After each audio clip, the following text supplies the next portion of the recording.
This is PJ Babiak, and it's a beautiful Sunday morning. My neighbor's out doing something so we can hopefully. Bye-bye. And I've got some explaining to do. So I tried some crazy shit to get the I added a third spring on here just to see if that was what was going on. Maybe it wasn't dampening enough. And they're adjustable, so I toned it down. You know, you just turn the little, that's what they are. And then the reason why is because it rides pretty nice. It rides smooth until you get around 30 miles an hour, and then something crazy happens. This wheel starts to bounce, and it bounces crazy, and you don't really feel it. Actually, it's funny. You don't notice it. If I didn't peek over, you know, I'm like riding, I'm like looking, and I'm like peeking, and I see it just going crazy, you know. And I believe that there's some sort of principle of physics that I wasn't aware of, because I'm not I didn't study this shit.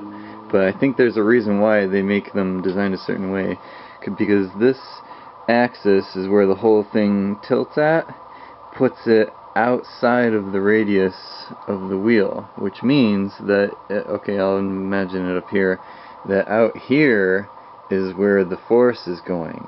So it's always pushing out. This is where the road would be, down there. So where the axis is outside of the edge of the road. And I think that's meaning that as it's coming along, it's kind of like skidding. Have you ever tried to like when you're hitting with an angle grinder and it kicks back? It's kicking back, and you know, I adjusted the angle of this so that it was not so low, so that it wasn't kicking down, but it was kicking up, and I still think it's not going to work. I mean, I'll take it for a quick ride and see if it makes any difference. I also checked the air pressure. It was really low, so it wasn't because the air pressure was too high and it was making it bounce.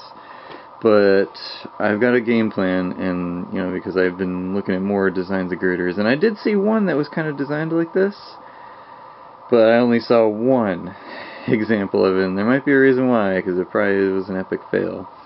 But usually a girder has really close inside the axis of the radius of the wheel, right here. I'm going to, really, it's so simple. All I had to do is I got some bearings. I got a thicker one than this. Cut right there, put a bearing, put an angle here, and then take a pipe and connect this one to this one so that this doesn't still move.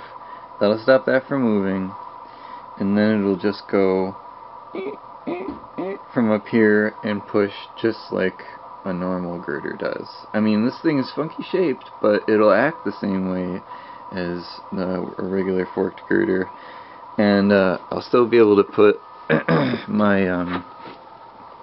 jeez, this light's always bad. This is my brake caliper. I'll still be able to put it right there, so I won't have to. So here's where my mount for my caliper is. I'll still be able to keep the caliper right there. Doot doot doot doot doot.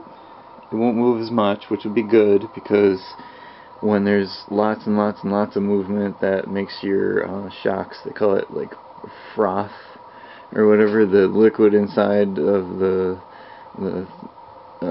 shock gets heated up because there's so much friction on it, so it won't move so much, and I can, take one of these off or tone them down and still do a few things to make these hopefully work better. So yeah, runs great, rides nice, terrible wheel bounce, redesign. Alright, see ya.